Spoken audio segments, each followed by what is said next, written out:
where kind of, for example, Eleos, where they kind of made their mark is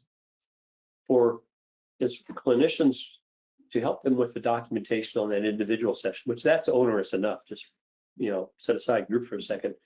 And one of the things that they did, this was interesting. One organization that we worked with did their own internal study, and they found that they had their clinicians, when they used Eleos in individual therapy, they had a 35% increase in the number of identified evidence-based treatments that occurred in that session.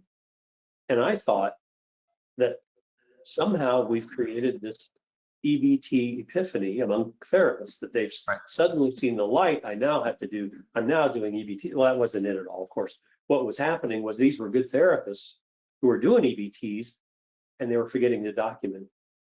And so consequently, the AI caught that and said, person did motivational interviewing, they did CBT for depression, they did these things, these interventions, and they go, oh yeah, that's right, I did.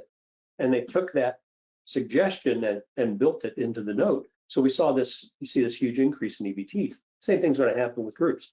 You'll start seeing, what the clinician just does routinely.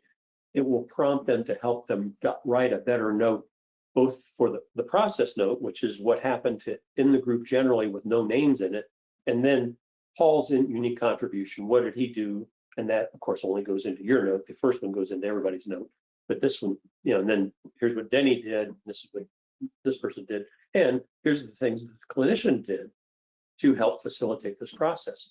Right. So you get this improvement in evidence-based treatments, identification of evidence-based treatments, which reminds the clinician that, oh yeah, you did do that, and also serves to remind them to keep doing EBTs. You're on the right track. It's kind of self-reinforcing.